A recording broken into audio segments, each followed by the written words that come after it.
জান্নাতে প্রবেশকারী সর্বশেষ ব্যক্তি। তাহলে জান্নাতে যে লোক যাবে, এই লোকের পরে এই লোকের চাইতে মানে কম জান্নাতের ভাগ, কিসের ভাগ, মানে এর চাইতে কম আর কেউ পায় নাই। জান্নাতের যে সুখ স্বাচ্ছন্দ্য, এর চাইতে কম আর কেউ, মানে 1 থেকে 100, এটা 100 নম্বর। বুঝতে পারছি না, পারি নাই। 1 থেকে 100, এটা 100 নম্বরটা। কয় নম্বরটা এটা? 100 নম্বরটা। এরপর আর কোনো নম্বর নেই, এটাই শেষ। ও তুই শেষ, কি রে, তোর পরে তো আর কেউ নেই, একবারে শেষ। আমি তো 4, 5, আমি ওই 100 নাম্বারটার কথা বলতেছি। 100 নাম্বার, এইটার পরে এটা দেখে আর কোনো জান্নাতই নেই। মানে আমি শেষ পর্যন্ত একদম মানে হামাগুড়ি দিয়ে কোন রকমের জাহান্নাম থেকে আল্লাহ আমাকে দয়া করে বের করছে। এবার মানে আমি তো অনেক অপরাধী, আল্লাহ আমাকে জাহান্নাম থেকে মুক্তি দিছে। মানে ওই লোকটা, এটা হচ্ছে ওই লোকের কথা বলতেছি, যে দেখবে যে আচ্ছা পড়ি, দেখবেন মজা পাবেন ইনশাআল্লাহ। আপনি যেটাকে তুচ্ছ এই দুনিয়ার জন্য যেটাকে ছেড়ে দিচ্ছেন, দেখেন ওটা কি ছাড়ছেন আপনি। অথবা সর্বনিম্ন মানের জান্নাতি, সে কিন্তু ছোটখাটো জান্নাতের বা কম সুখের অধিকারী হবে না। মানে যার চাইতে কম সুখ আর কেউ ভোগ করবে না, ওই লোকটাও কিন্তু কম সুখের অধিকারী হবে না।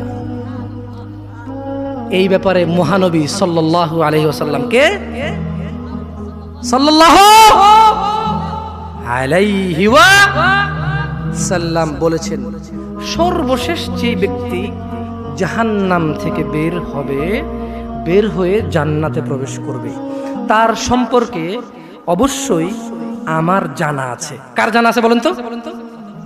হ্যাঁ, আমার কথা মনে দিয়ে শুনতে হবে। আমি বলছি না আমি এখানে ক্লাস টাইপের করবো, ওয়াজ টাইপের করবো না। তাহলে আল্লাহ নবী সাল্লাল্লাহু আলাইহি ওয়াসাল্লাম বলতেছে যে জাহান্নাম থেকে একেবারে কোন রকমে বের হয়ে আইসা সর্বশেষ জান্নাতে যেটা ঢুকবে, ওই ব্যাপারে কিন্তু আমি মুহাম্মদ সাল্লাল্লাহু আলাইহি ওয়াসাল্লাম জানি। কে জানিয়েছে? আল্লাহ। সুবহানাল্লাহ, সুবহানাল্লাহ।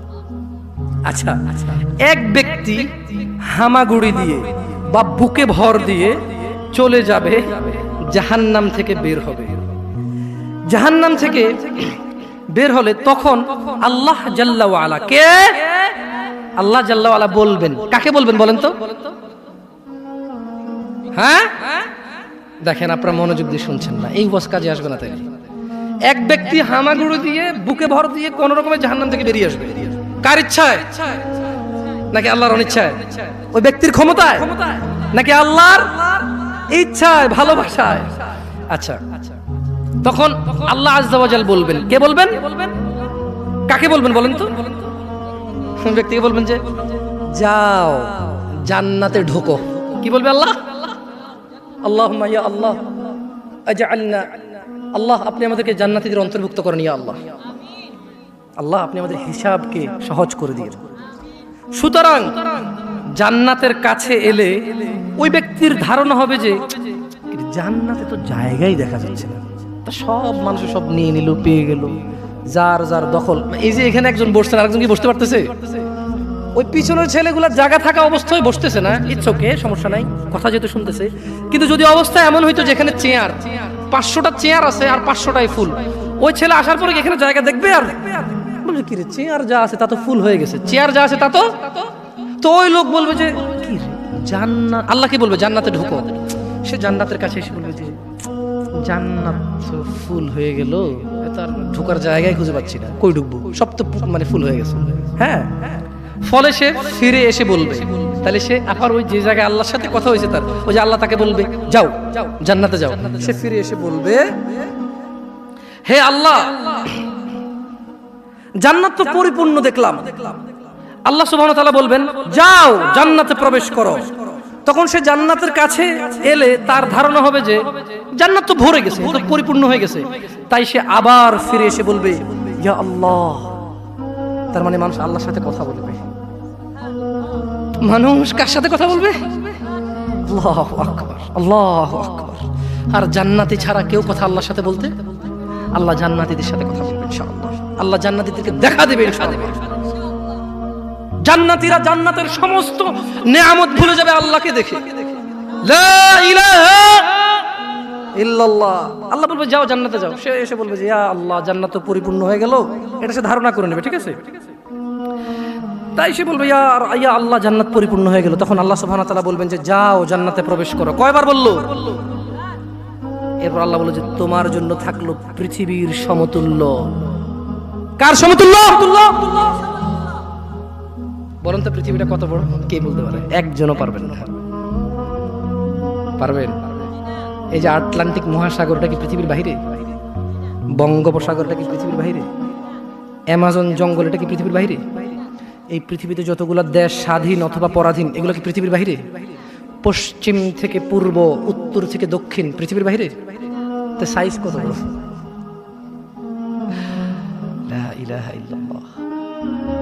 যে সব চাইতে কম পাবে, সবচাইতে কি এর চাইতে কম আর কেউ পাবে না, তাকে আল্লাহ কি বলবে? যাও পৃথিবীর সমতুল্য এবং তার 10 গুণ। আল্লাহুম্মা ইন্না নাসআলুকাল জান্নাহ, বলেন আমিন। আল্লাহুম্মা ইন্না নাসআলুকাল জান্নাহ, আল্লাহুম্মা ইন্না নাসআলুকাল জান্নাহ, আল্লাহুম্মা ইন্না নাসআলুকাল জান্নাহ, আল্লাহুম্মা ইন্না নাসআলুকাল জান্নাহ। ইয়া আল্লাহ, আমরা চাই আল্লাহ আপনি আমাদেরকে জান্নাত দিয়েন। ইয়া আল্লাহ, আমরা চাই আল্লাহ আপনি আমাদেরকে জান্নাত দিয়েন। ইয়া আল্লাহ, আমরা চাই আল্লাহ আপনি আমাদেরকে জান্নাত দিয়ে। আল্লাহ বলবে যাও, তার 10 গুণ পরিমাণ বিশাল জান্নাত। অথবা আল্লাহ বলবেন তোমার জন্য পৃথিবীর 10 গুণ পরিমাণ বিশাল জান্নাত রইল। তখন ওই লোকটা বলবে হে প্রতিপালক, পৃথিবীর রব আপনি, আপনি কি আমার সাথে ঠাট্টা করছেন? আপনার সাথে কি ঠাট্টা মানায়? কারণ লোকটা 3 বার জান্নাতের দিকে আসবে, এসে দেখবে জান্নাত পরিপূর্ণ। সে 3 বার আল্লাহর কাছে বলবে ইয়া আল্লাহ, জান্নাত তো পরিপূর্ণ। তখন যখন ওই লোকটাকে আল্লাহ বলবে যাও, এ পৃথিবী সমান 10 গুণ তোমার, যাও প্রবেশ করো, খাও পান করো এবং রবের সন্তুষ্টির সাথে অনন্ত জীবন, মৃত্যুবিহীন জীবন, বার্ধক্যবিহীন জীবন, চিরযৌবন শক্তিশালী জীবন বসবাস করো। পৃথিবী সমান, পৃথিবীর চাইতে 10 গুণ সমান তোমার। তখন সে বলবে আল্লাহ, আপনি পৃথিবীর প্রতিপালক, আপনি কি আমার সাথে ঠাট্টা করছেন? এটা কি আপনার সাথে মানায়? আল্লাহু আকবার। বর্ণনাকারী বলেন তখন আমি রাসূলুল্লাহ সাল্লাল্লাহু আলাইহি সাল্লামকে এমন ভাবে হাসতে দেখলাম যে রাসূলুল্লাহ সাল্লাল্লাহু আলাইহি সাল্লামের চোয়ালের দাঁতগুলো দেখা গেল। তিনি বললেন এই হলো সর্বনিম্ন মানের জান্নাতি। বলেন আপনি কি ভোগ করতেছেন আর কি অপেক্ষা করতেছেন বলেন?